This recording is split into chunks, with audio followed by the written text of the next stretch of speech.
Cullen live in 1 minute.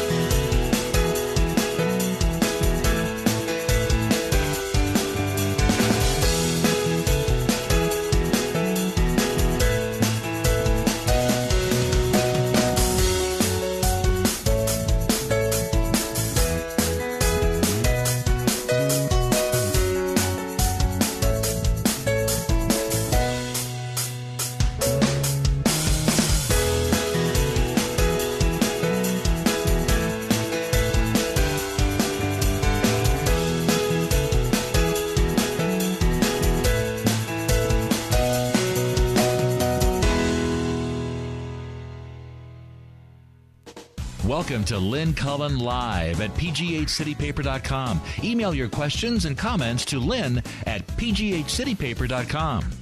Hello and a good morning to you. It's a beautiful morning. It's a Tuesday. It's what else? It's October 9th, and my sister Susan's on the line from St. Louis. Yay! Yay! Yay! Why don't you gargle before you come on? I'm sorry. That's quite all right. So, Susan... It's a family trait. Yeah, I know. I've noticed. So, hey, let me just say, and this shows what a big person I am, that I'm very happy the Cardinals won so dominatingly last night, and I'm rooting for them. But... I'm sorry. I really recall earlier in this. Year. Yeah, I mean, unbelievable. That was supposed to be us this year. That was supposed to be us. And we did what we do. We fell apart. And you did what you guys do, which is you just get there somehow. And you. We wake up sometime in August and go, holy shit. We're supposed to be in We're supposed to be in this. And then we just put our heads down and go. I've learned not to even pay attention until August. Well, it's a difference between two franchises, and I don't know, maybe. But just this one's interesting because it's a franchise with a new manager, and it's a franchise without its big hitter. That's right. So. No, I know. And you had said earlier in the year, well, we're not expecting to get anywhere this year. It's a rebuilding year. We've been rebuilding for over 2 decades here. We can't even pull above 500. Jeez! But anyway, happy for you, and I will be rooting for the Cards, which is the only time I'm going to be rooting for the Cards. I know. Just think about it this way. It's better than Atlanta. Oh, hell yes. See? You just have to think how much worse it could be. Oh, yeah. Oh, there's no doubt of that. No doubt. When we had to play them in the one game winner takes all thing. Yes. And all they have to do is start that tomahawk chant. I know, and you want to kill him. And I go and get a drink and I want to throw something at the TV. Well, I recall suffering through that tomahawk chop crap right here in Pittsburgh when we played them. I guess it was probably the last time we had a shot, or we were in the playoffs. I don't remember what it was. It was over at Three River Stadium, which no longer exists. And they start that, and you just you want to kill. Right. Well, so good. Thank you for beating them. Okay. I was just trying to put a more positive spin on it. No, I'm grateful. I'm sort of going to be trying to stay tuned to my news feed here on Twitter because we're waiting to see how many years Jerry Sandusky has gotten for. Yeah, he just right.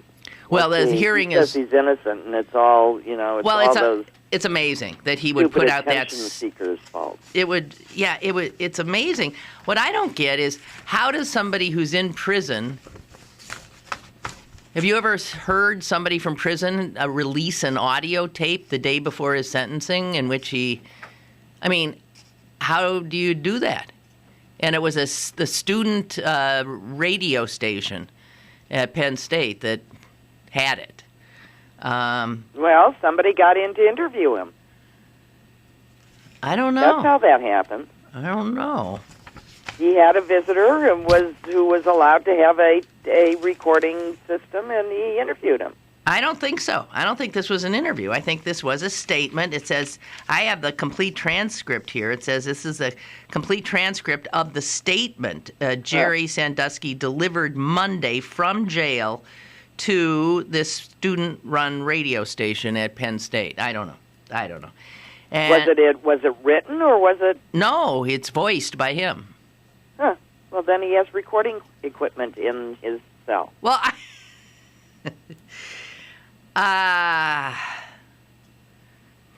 you wonder now, I'm just going to assume that they had this guy. I mean, that he is guilty. What do you think when he makes a statement like this that, in the statement he says, my wife has been my only sex partner, and that was after marriage. Our love continues. They can take away my life. They can make me out a monster. They can treat me as a monster, but they can't take away my heart. In my heart, I know I did not do these alleged disgusting acts. Now, what's going on in his mind? Does he really think he didn't? Or is he... this is what I don't get. Do you think someone is capable of that level of denial? Yes. That level of denial? Do I think it? I can see it with my own eyes, and not being a Republican, I therefore believe it. Wait a minute. Suze, as he sat through the testimony of these kids, all of whom he knew... No. I'm saying that I can believe that he can sit there, and I can believe that there exists so tortured a mind that they absolutely can't admit to themselves what they've done. Even when they hear it recounted in even when they hear it recounted, detail, they have their default position. Their insistence is to stick by their story. Because they can't bear the alternative, even if they're sitting right in the middle of the alternative. Okay, so you really think that he does not think he did this? I don't know. I don't know that. I don't know that he doesn't think he did it. I think that he can't admit to himself or allow himself to admit that he did it, which is a different thing. I guess. Wow. Obviously. I mean, that's what we're seeing. I don't think you have to interpret it above and beyond what we're flat out seeing. Okay. Somebody isn't releasing that in his name. He's saying it for a reason. And whatever reason is serving a purpose in his own head. Well, it's defending himself. What? Okay, so, well, as soon as, not that it matters, I mean, the guy's never going to get out of jail, but I think there's a lot of wondering if he's going to survive in jail. I mean, really, do you think that this is a whole lot different than the way the church has been acting for the last 20 years? No. So how can you ask that question? Well, because the church is an institution. It's easier for them to not believe that. Made up of people who have all been doing exactly this. Who have all? No. Well, no, I mean, but the ones who were involved were involved in ways that exhibited the same kind of denial and refusal to even grasp the concept of the behavior. Well, I don't know if you're in changing the subject to this jump. Yeah, I don't know. I am. I've got the site up. It's delayed right now by weather. You know what this guy's going to do, Felix? Yeah, he's going to plummet out of a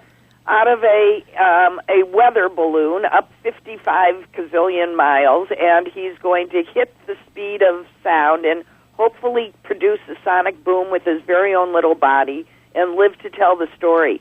I hope they have a remote control on the chute. That's all I have to say. Well, I don't know about that, but they do have, they're televising it. And I just, on the site, I saw it today for the first time because I was wondering about this. The feed that we will see is has a 20-second delay in case he, right, disintegrates or something. They'll just yank they won't let us see that if he dies. If something catastrophic. That's what they said in California last week. What do you mean? Oh, they were helicopter. I think it was California. A helicopter was following a chase, and they were, all. Yeah. And they saw, and somebody killed themselves. The camera didn't cut away, and they saw the guy blow his head That off. was on Fox. Yeah. Fox loves these kinds of chases. Yeah. And they saw this guy blow his head off. Well. So anyway, it's on hold.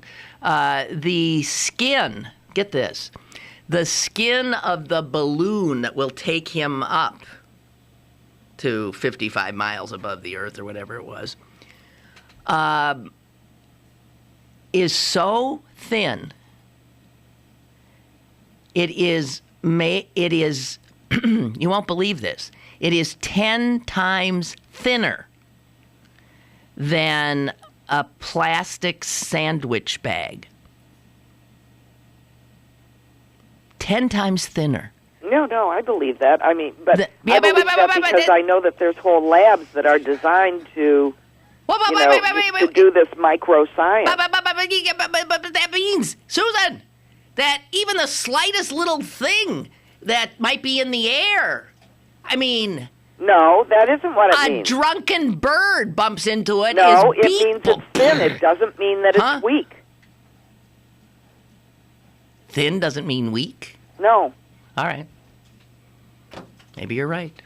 10 times thinner? It's like it doesn't even exist. Then I got... Oh, well, whatever. And if you've ever seen it, it doesn't fully inflate. It's not like, around the world in 80 days. No, balloon. It's like those things that, that drop down in the airplane. That's right. It's like the thing in the airplane. Right. And do not worry when it doesn't appear to inflate. That's exactly what it looks like. It looks like this, like... limp little... Never mind what it looks like. I just had a thought.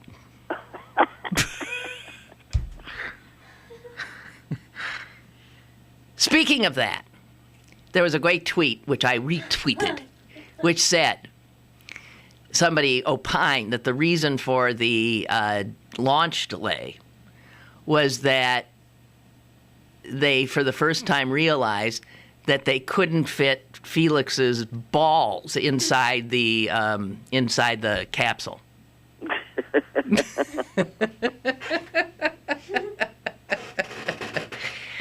I like that. No? Yeah, no, that's funny. Okay. Hang on here. I realize I'm sitting here looking at this stupid thing, and I don't have my email thing up. So if anybody's talking to us, I can't see it. Andrew Sullivan, who you know, I'm sure, know of, yes? Yes. Pundit? Yes. Gay Republican. At least he used to be. I doubt that he is anymore. Do you think? I doubt he is. I would find it hard to believe, but who knows? I mean, John Danforth still calls himself a Republican. He just insists that those other people aren't. But they are. So yeah. he's in denial too. Yeah. Man, this capacity for denial on the part of a human is really rather mind-boggling, astonishing. It truly is. But anyway, I happened to see this thing that Sullivan wrote last night on the Daily Beast, and I have never heard him sound so apoplectic. I believe that would be the correct word. Yeah, that's one of our words. One of our words? Yeah, it's a word that we use as a family, but go ahead. You mean other people don't use apoplectic? No. What do you mean, no? I'm just saying it's in our genes. We all get apoplectic or see see it in other people. Wait, but anyway, Jess we begs to digress. differ Go because ahead. Jess, do you use apoplectic? I personally, but it's not like I've never heard it before. She says it's not like she never heard it before. It didn't take one of us. I mean, other people use it. Right. Right? Now you sound like Mitt Romney. I turned on my heel and went in the other direction. All right, okay. I think it was a reasonable retreat, actually. Okay, so here, listen to. I mean, if you start to channel the apoplexy of Sullivan, you can literally become unglued here. First of all, the headline: did Obama just throw the entire election away? That's the headline. And then he says, the Pew poll is devastating, just devastating.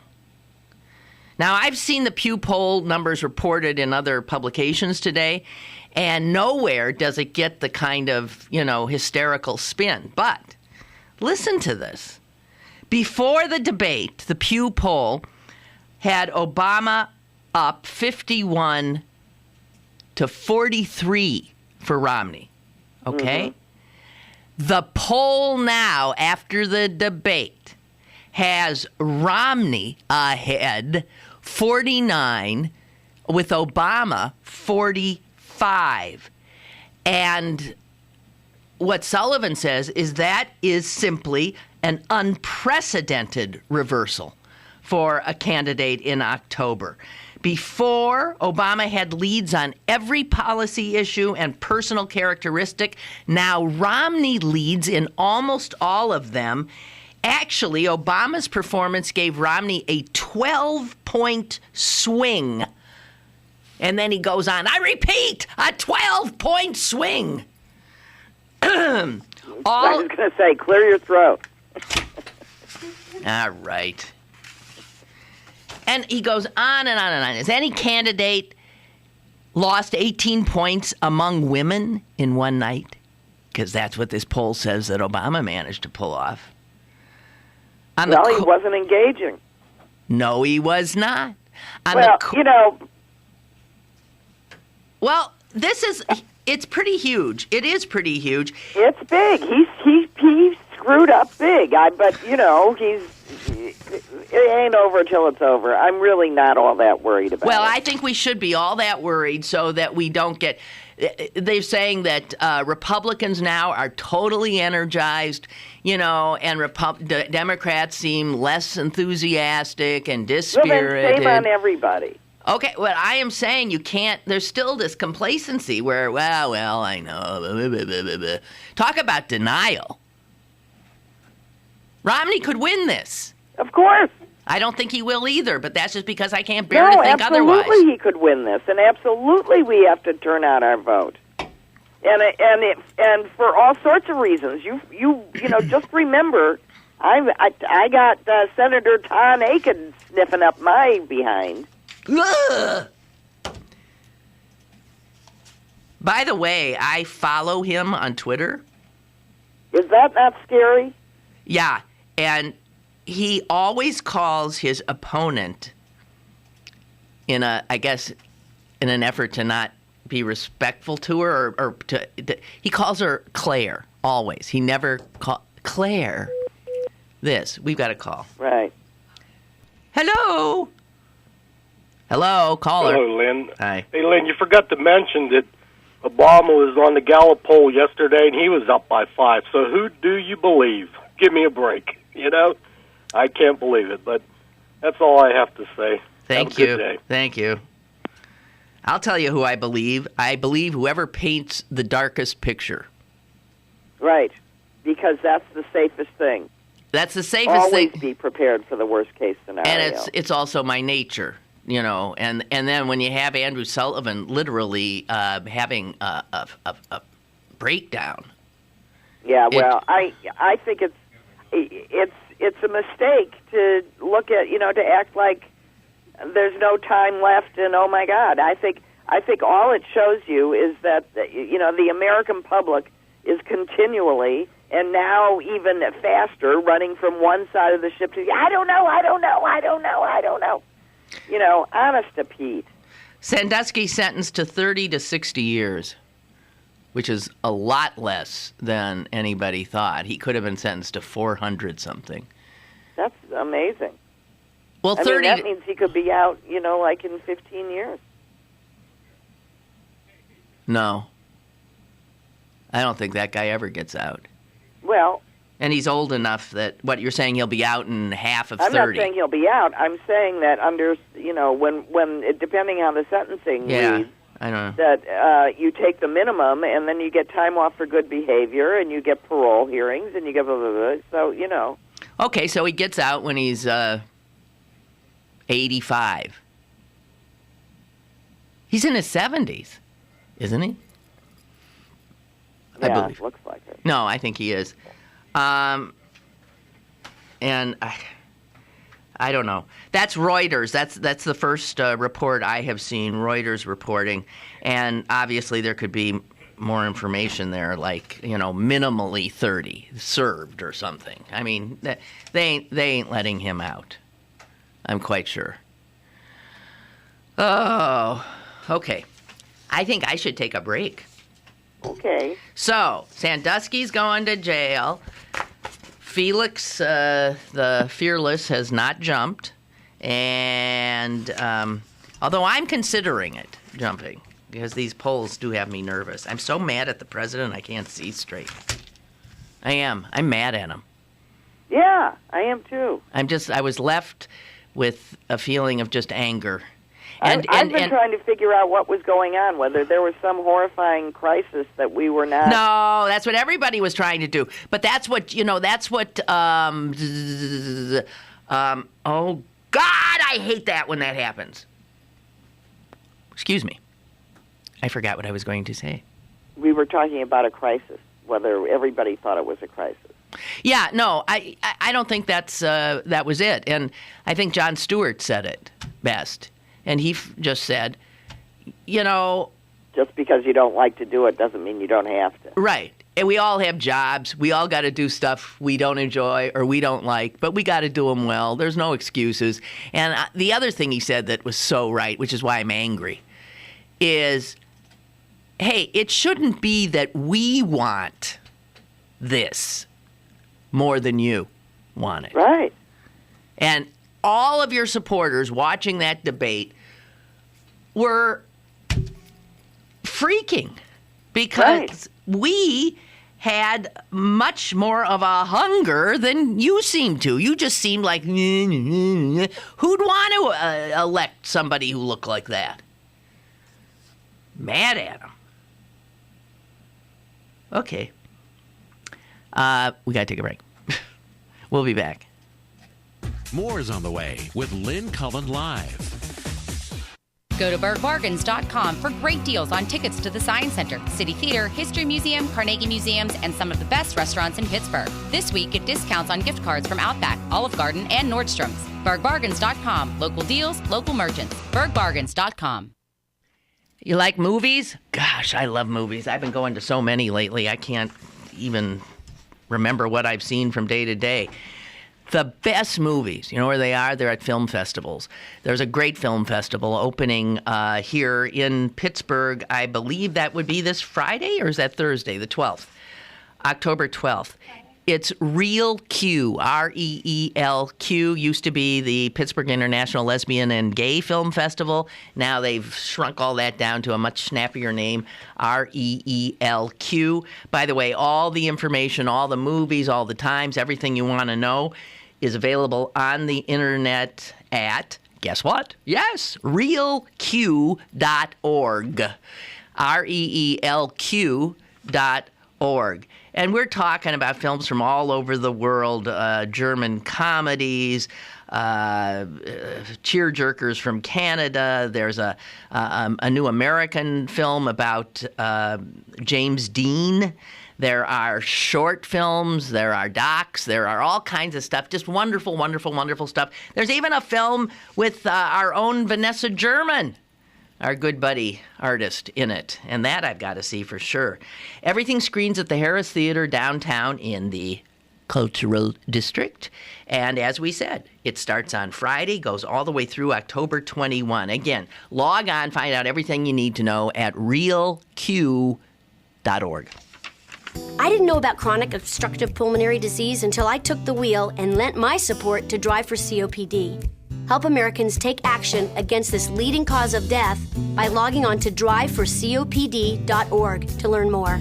I'm Nancy Cartwright, the voice of Bart Simpson, and I drive for COPD.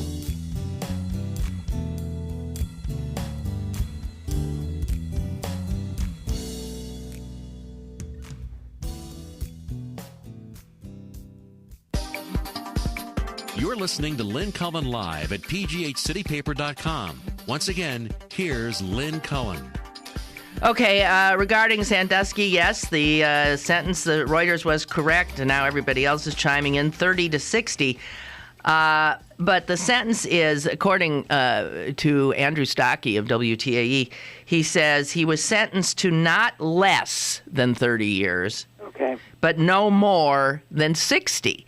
Because the judge said, look, for a 68-year-old man, that's how old he is, for a 68-year-old man, this is essentially the rest of your life, he said to Sandusky. We're not letting you out. So he has to serve 30 years, which puts him up to 98. And I think this judge has been very good throughout. And I think he thought he did not want to do this numbers thing where he, sentenced him to 500 years or something, which he could have done, 400 something if you added them all up. He sounds like the kind of judge who isn't into that kind of thing, whatever that is. Okay, so Jerry Sandusky is never getting back out. Margaret's telling me to chill. About what? Right. Don't catch Andrew Sullivan's hysteria. Absolutely. Be committed to the cause, even if for the moment we seem to have to be more committed than the president. But don't get hysterical. Okay, don't get hysterical. Here is Beth writing, in Sandusky making the statement he did the day before his sentencing, I truly believe that the Second Mile Foundation, that's the charity he headed where he got all these kids, the Second Mile was to help troubled children. His foundation. Yeah. Right. I truly believe that the Second Mile Foundation was set up as a pedophile ring. One thing we have learned from the Roman Catholic sex abuse scandal is pedophiles run in groups. In listening to this man for over a year now, how did this simple person come up with the idea of a charity for disadvantaged children and then using them for his own perversion? There has been rumor for a while that others were involved, and I believe that to be true.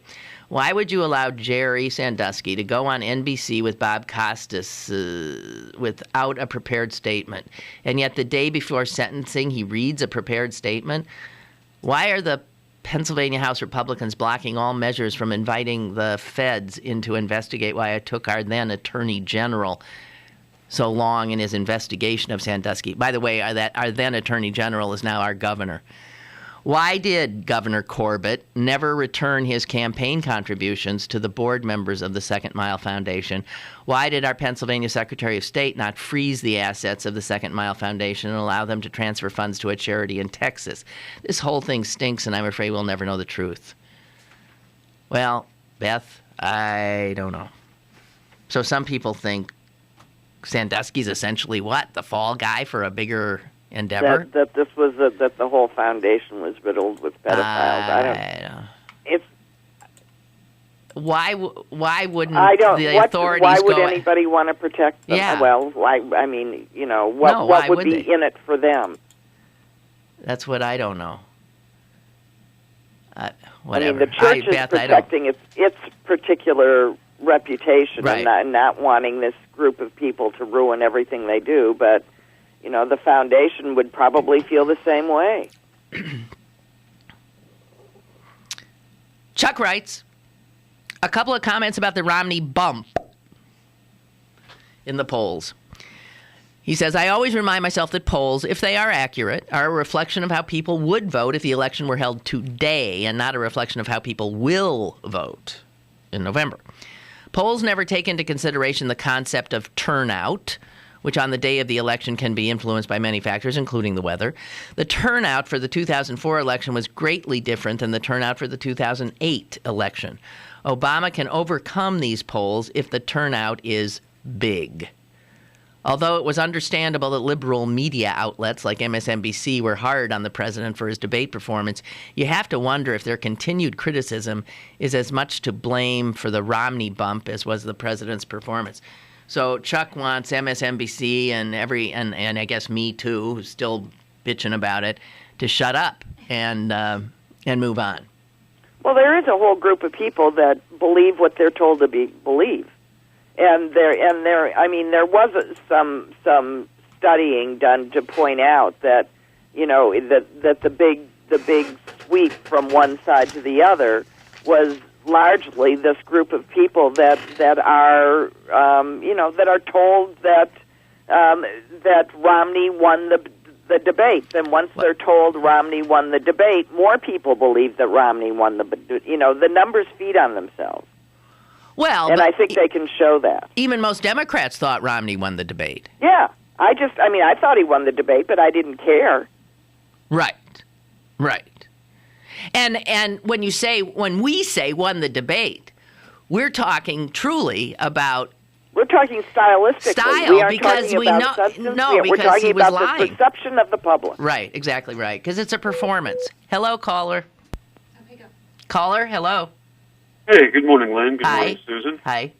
Now, Lynn, we talked at some length last Friday, and you know that I'm as angry with the president as any Democrat at this point. Right. I really am. I wouldn't have been angry with him if he had shown up for the fight and lost, because everyone can lose. I'm angry because he didn't show up, just as you are. I'm sure just as Susan is. But how about those of us on this side of the aisle? How about our faction actually shows a little intestinal fortitude right now? Instead of going into weeping hysterics and woe is us, all is lost to spare, let's do it over one poll. And the Pew poll is a reputable poll, but it has shown some big swings. You can go to other polling sites like Gallup, like 538.com, which aggregates polls, like InTrade, which actually takes bets, if you can believe it, on the results of elections. No, I know. And you can see in most of the others, the president is still favored. Mm-hmm. Yes, Mitt Romney has come up considerably. But just for once, I'd like us to act a little more like Republicans do when they've suffered a setback. They don't just throw up their hands before the fight is finished, before the game is over, and quit in the third quarter. Plenty left. I'm really making a pretty bad sports analogy there, I know. No, but I think it was mixing my. Let me tell you, the Republicans were throwing up their hands. They were. Defeatism and absolute despair on our side because we see one really bad, unfavorable poll is unfathomable to me. There's roughly a month left to the election. Yeah. You're right. A good unemployment report that takes away completely a Republican talking point. Mm-hmm. And we're going to a town hall format where if the president decides to bring his game, he could actually come out and win the media cycle for the next few days after the debate, where the media would be talking about the re-energized president who's connecting with people again. We're all making that assumption that he's going to win. We're making the assumption, we all are, I said this yesterday, that that he's going to come out and beat Romney in the second debate. He's going to wake up and beat him. That's not a given either. Oh, no, it's not. No. But I think simply if he goes there and he's a different person than that which we saw on last Wednesday, that the story will be that the president really has taken the results of the first debate to heart and re-engaged in the campaign. Mm-hmm. I mean, certainly. Honestly, I have to say there is no doubt in my mind that he's going to come out and win the next debate. Oh, really? Yeah. Okay. Absolutely, there is no doubt. I mean, they badly miscalculated None of us can figure out how, but I can guarantee you that's not going to happen again. They're changing up how they're prepping it. They're doing everything. Well, Susan has spoken. She guarantees it, so we can. I don't even have to watch it then. No, you don't. There was never a guarantee that he was going to win the debates against Mitt Romney. But as I said, if he had gone there the first night and fought back and been passionate and made his case, then even if he would have been the judge, the loser of the debates, you wouldn't be seeing the results of these polls. No, it's because he didn't look. People would have said, well, Mitt Romney, he came off as forceful, and he looked credible on stage. But Barack Obama, the president pushed back. You could see that the president was calling him out on some of these issues. And again, Mitt Romney might have won, but it wouldn't have been a cakewalk, and you wouldn't have seen these lopsided results. Okay. All right. I'll stop being a mushy liberal. No, I agree. All right already. Stop beating up on me, you two. Goodbye. Bye-bye. Bye. All right. I'll toughen up. I was in a No, I mean, or ask yourself, this question. Well, let's just assume that the Republicans are right and that these polls are always wrong. I mean, they don't believe them when they aren't for them, so why should we believe them when they aren't for us? That's right.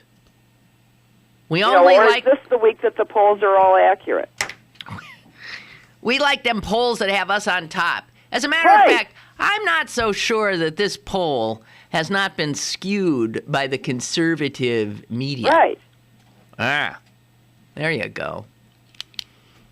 All righty. Okay. Well, just to update you on all the moving stories. Sandusky's still going to prison essentially for life, and Felix and his balls are still earthbound, I believe. That'd be it at this moment. I'm going to take my second break. I shall return with Susan. Stick around for more with Lynn Cullen Live after this. If you love great indie movies, then it's time to get real. Real Q, that is. Real Q is the new name for the Pittsburgh International Lesbian and Gay Film Festival. This year, see movies with stars like Olympia Dukakis, Robert Gant, Meredith Baxter, and Pittsburgh's own Vanessa German. Real Q screens at the Harris Theater in downtown's magnificent cultural district from Friday, October 12th through Sunday, October 21st. For more information, log on to realq.org. That's REELQ.org. All righty, yet again, I'm going to ask you to maybe take down this number, okay, the Greater Pittsburgh Literacy Council, and give it to a friend who's in a rut. Give it to a friend who's just retired and doesn't know what to do with his or her life. Give it to somebody who needs to get out and get in the game. And nothing can make a person feel better than helping somebody else, especially helping them do something as wondrous as learning how to read. The Literacy Council needs more tutors. And that's what we're saying. Wouldn't you want to be one? A volunteer tutor. You're trained to be a tutor by the folks at the council, and they're there for you throughout for any concerns or problems that might arise. So think about that, will you? I mean, there's a lot of volunteering opportunities that can bring good feeling to your life. But I can't think of anything that in which you're part of something that can literally be so life-altering as teaching somebody how to read. Think about it.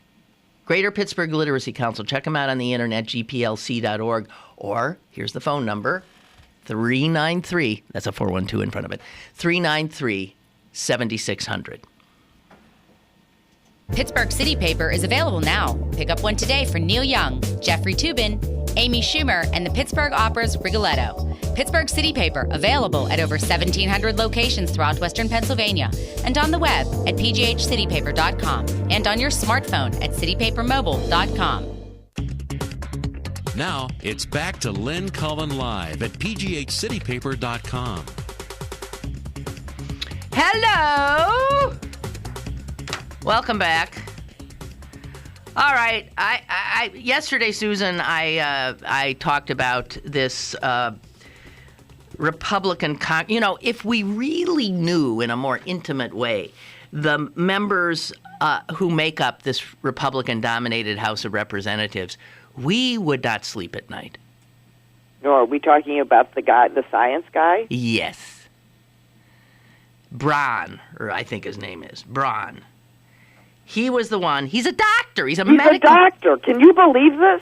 He must be the doctor that told Aiken that women don't get pregnant if they're not legitimately raped. That is right. So this guy, I think, you read these things, and here's a medical doctor, God almighty, and he's saying that everything I was taught about evolution and embryology, and you can imagine all kinds of other ologies and sciences, he said, and the Big Bang Theory, all that is lies straight from the pit of hell.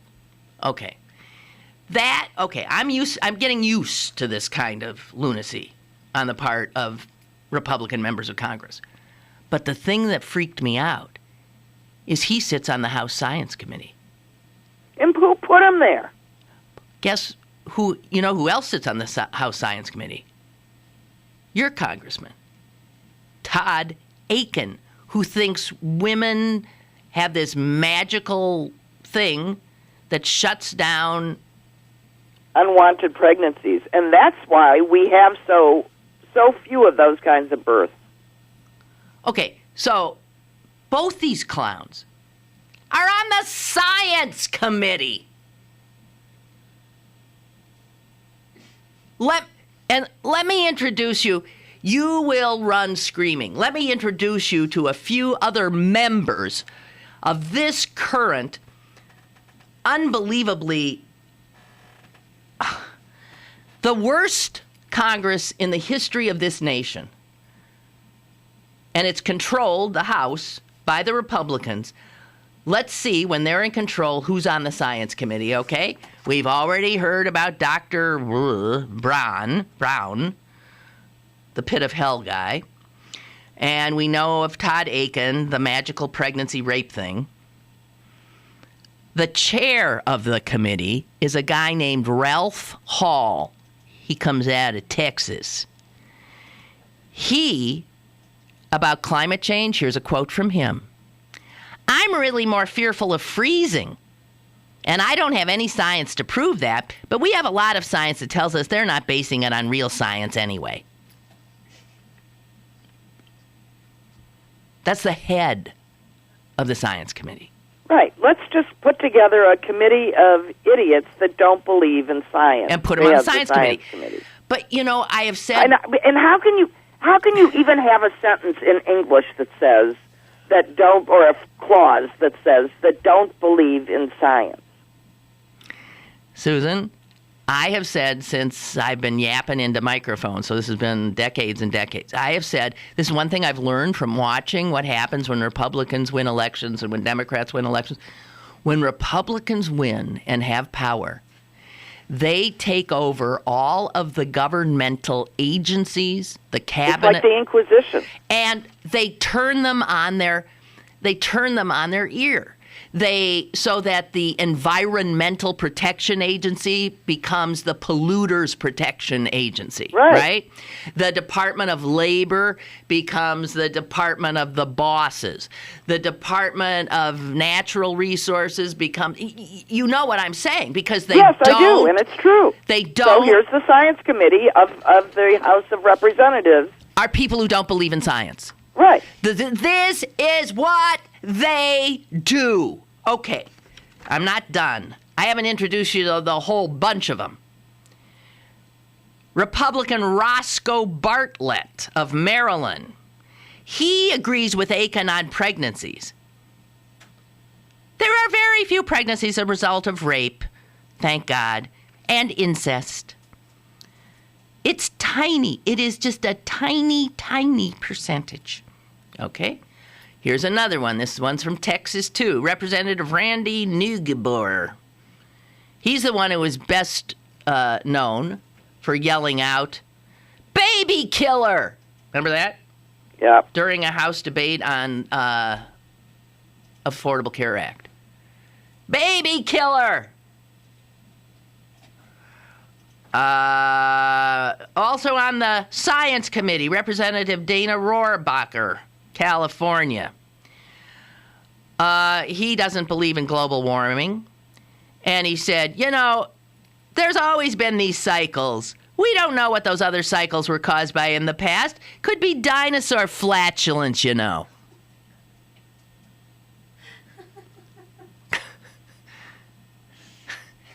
Okay, this is a trick question.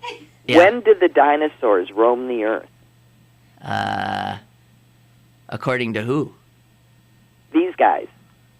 I think 4,000 or 5,000 years ago. I think. I think so, too. Well, we were. And they don't have any problem with that because we don't know things that happened historically at that time that we know for a fact didn't have dinosaurs involved. But anyway, go ahead. No, all their museums that show the real, the evolution museum they have or whatever that's not enough. The creation museum they have somewhere that gets like gazillions of tourists a year. It shows, people coexisting with the dinosaurs. In fact, I believe in their creche at Christmas with the donkeys and the lambs, I think there's a Tyrannosaurus Rex looking in the window when Jesus was born. All right. Also on the Science Committee, and this one's from Susan and my home state of Wisconsin, Jim Sensenbrenner, who has like the thickest Wisconsin accent you ever heard. Jim Sensenbrenner, who is a renowned climate change skeptic, he has decried scientific fascism, and he has called the international research on climate change an international conspiracy.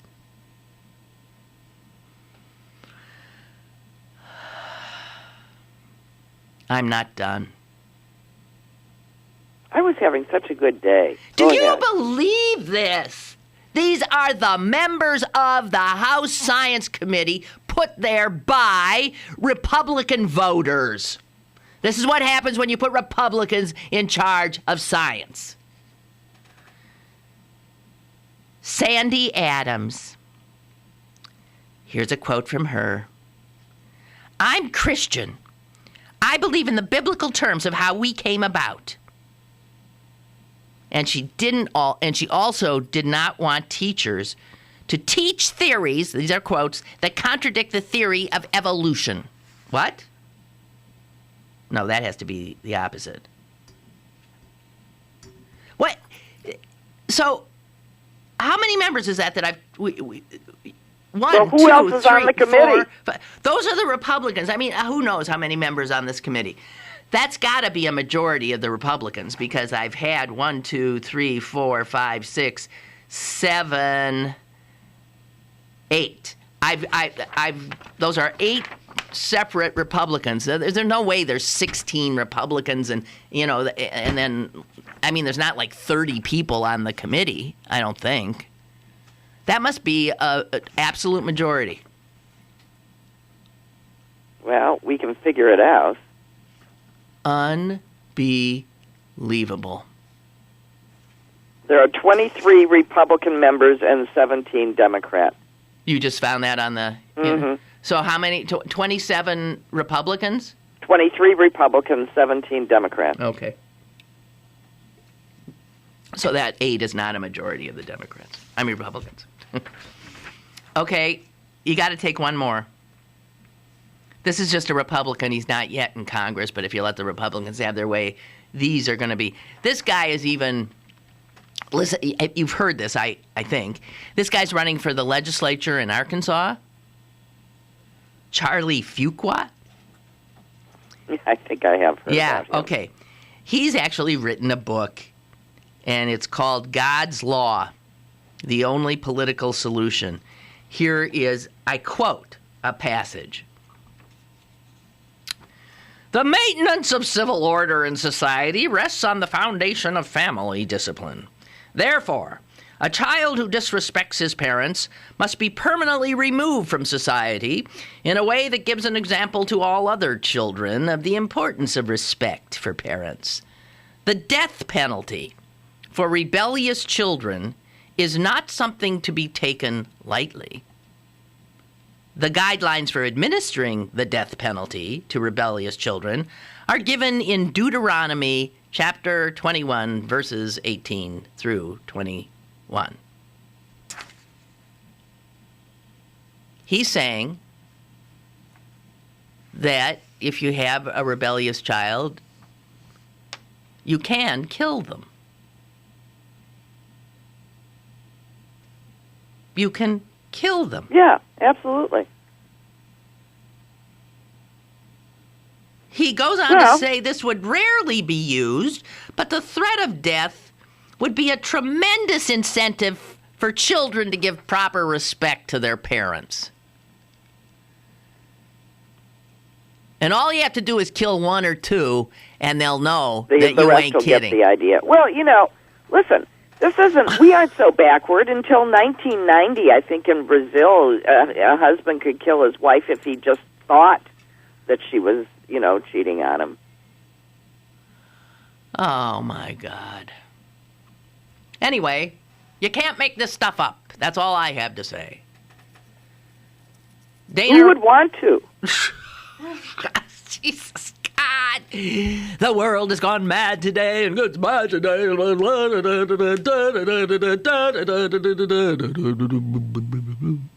Wasn't as scary then for some reason. All right. No. Cole Porter could write those songs. Yeah. Lynn, writes Dana, I believe the Republicans are trying to get to the poll numbers close so they can literally steal the election again. As you recall, after the Bush-Kerry run, a large number of people went to prison in Ohio for election fraud, which gave the election to Bush. But there was never a do-over election to correct the election results. The same could happen here in Pennsylvania. Nothing would ever be done because Pennsylvania has no paper trail. God help us. Okay, you're getting hysterical now.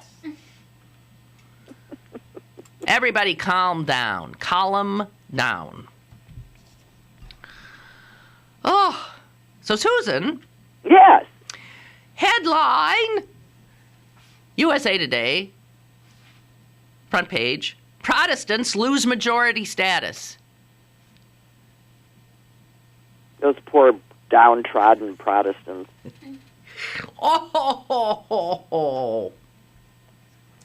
Let me tell you, they're still the biggest hunk. In the 1960s, 2 out of 3 Americans called themselves Protestants. 2/3. Today, it's 48%, less than half. That is a huge drop, isn't it? Yeah. From 2/3, from 66% to 48% in 50 years. Yeah, but I think that has to coincide with the upturn in what would previously have been considered sort of fringe Christian groups, and who are gaining. No. They're counting all those. That's the Protestants are counting are the mainline and the evangelicals and all of it. That's it. They're down to 48. Really? Yes. That's not mainline Protestants. Oh, God, they probably are all of 6% now. Most of those are probably evangelicals. That's all Protestants. Anybody. Well, where are they going? Here's what they think. It's people who have simply decided, I'm out of this. So when asked, what religion do you identify yourself with, more and more Americans are saying, none. Oh, yeah. They consider that's true. They consider themselves, they believe in God, but not religion. Mainstream religion just is... But not religion. It just turns them off. They don't believe in religion. But they might believe in a creator of some sort, but the organized religion, they've had it. And so you've seen a huge falling off. Huge. But I think that's because a lot of people see the radicals in their faith taking it places that they don't want it to go, and frankly destabilizing our world. Who would want to be associated with it? It's the radicals in each of these religions. It's just like the radicals in the Republican Party. Right. There's a bunch of loons out, and they're turning a lot of people out and off and away.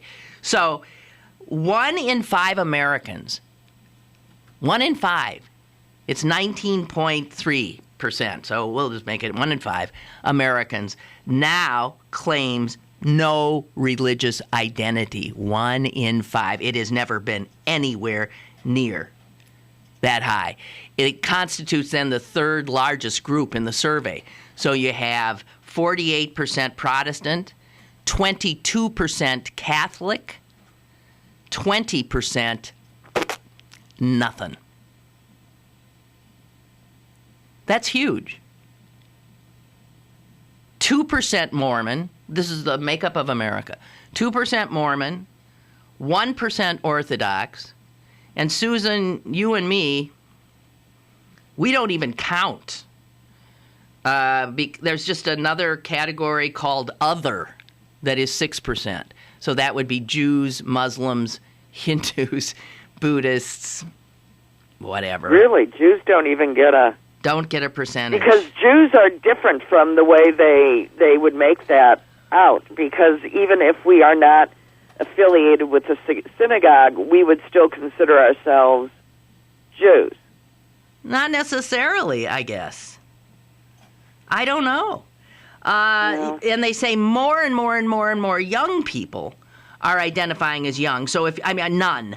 So if you look at the nuns, and I'm saying the ones who say no affiliation, again, this is Pew Research, 1 in 3 of them are under the age of 30. Yeah, and I would also argue that number will change as those people marry and have children. Not necessarily, because they say this: 1 in 3 are under age 30 and unlikely to age into claiming a religion, said the senior researcher.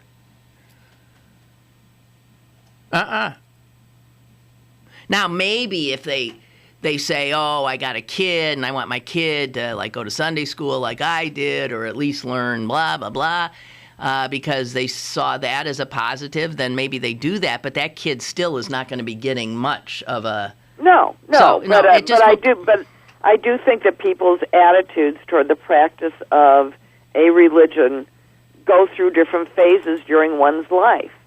Well, and it becomes, and it can be a radically different, way of looking at things depending on where you are in your life. Okay, the breakdown of Protestants. Ooh. I can't quickly read that. I'm confused. Oh, most 2012. Most of the highest group of Protestants are the white evangelicals. Right. They do make up most of the Protestants, followed by 15% white mainline Protestants, the old-fashioned ones. 8% are black Protestant, and again, 6% are other. I don't know what that would be, but some of those fringy groups. So 19, 15, and man, those are, they're dropping. They're just dropping and compressing, and you see that the white evangelicals, and this goes to what you're saying, while they attracted a lot of people initially with their fervor, they're also turning a lot of Protestants off, and they're simply exiting the whole thing, the faith, and becoming somebody who says, I'm not affiliated with any of these people. Right, because the community that they used to find comforting is now just not. Well, the president of the Southern Baptist Theological Seminary, upon seeing this, freaked and say, today there is no shame in saying you're a non-believer. This is a wake-up call. We have an incredible challenge ahead for committed Christians. Oy, Spare we got to get us. converted again. Oh, no. Spare Converted, us. perfected. Oi. Hey. Oh, no. More people trying to save our souls. Go away. Okay. Well, I think that's pretty much it. So, Suze, does Cardinals play again tonight? You don't know. Well, it was 2 games here and then 3 games in Washington. So I don't know if today might be a travel day and then 3 more games. Wait, you already had 2 games? Yeah, we lost the first one. Oh, Sorry, I didn't realize you lost. 1-1. Oh, I didn't realize you lost. We the led first the one. whole game and then lost it in the ninth. Oh, okay. Or when I came in the room.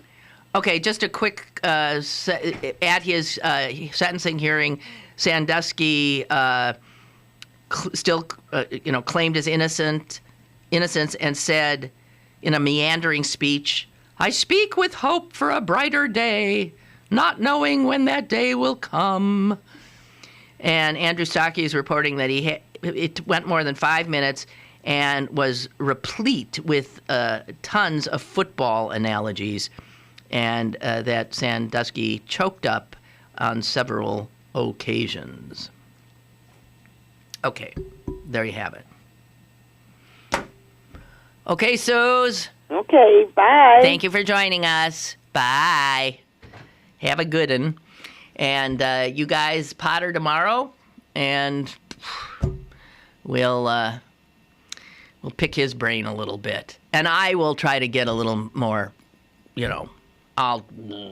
tougher. Okay? Tougher! You have a great day.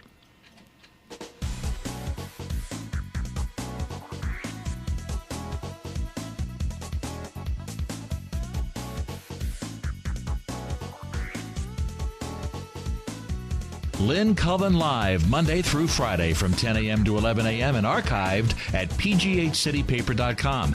The opinions expressed on Lynn Cullen Live are those of the host and do not necessarily reflect the viewpoints of Pittsburgh City Paper, Steel City Media, and its advertisers.